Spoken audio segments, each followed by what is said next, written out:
UFC 6 is by far the most important installment to the EA UFC franchise, and everybody knows that. Ever since Electronic Arts bought the UFC license, they have been the only company actively producing these games in the combat sports simulation market. An exclusive multi-year, multi-product partnership that has allowed EA Sports to be the only company in the world exclusive rights to make the UFC games. Their latest installment to the franchise, EA Sports UFC 5, left a lot to be desired within the EA Sports UFC aficionados and those who love the sport of MMA. The game didn't meet customer expectations and under-delivered on everything it promised to be. UFC 5 simply wrote a lot of checks before release the actual game couldn't cash. And now UFC 6 has the ultimate pressure to deliver those same checks UFC 5 couldn't cash. The franchise future is relying on their next game. Their public perception and long-time reputation are on the line. But what does the next UFC game need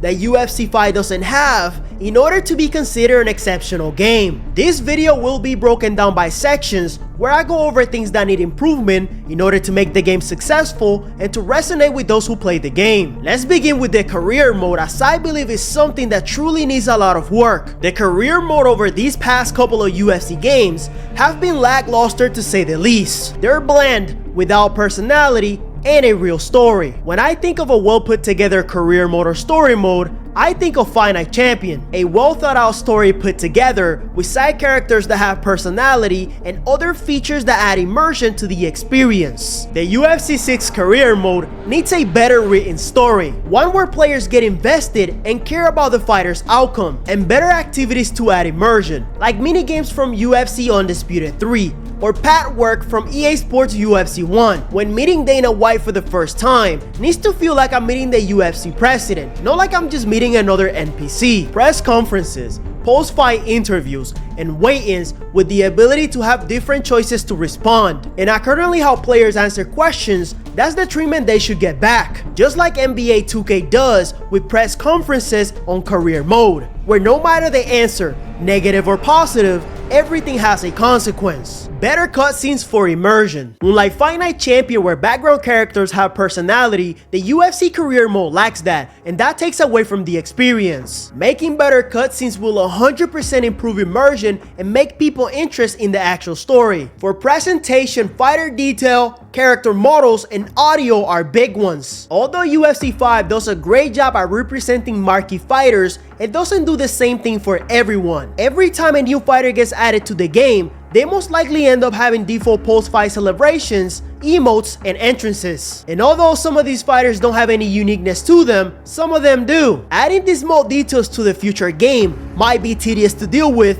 but UFC aficionados will thank you for it. These include unique entrances, fighter emotes, and post-fight celebrations. With the new addition of alter egos to the franchise, we have been given a sneak peek of what's to come graphically. When you compare alter ego models to regular fighter models, it's very clear that alter ego models are far superior. They look more realistic and accurate to real life. With that being said, updated character models are not negotiable. There shouldn't be character models from older UFC games looking exactly the same way in the new upcoming game. With their new technology and artists on the team, they are capable of bringing these characters to life. Audio presentation also needs a huge improvement. When Bruce Buffer presents fighters on UFC 5, a lot of fighter details are missing. The fighter's record, height and weight, and the fighter's region, unlike older EA UFC games where all these small details are present. Introducing the champion, fighting out of the red corner.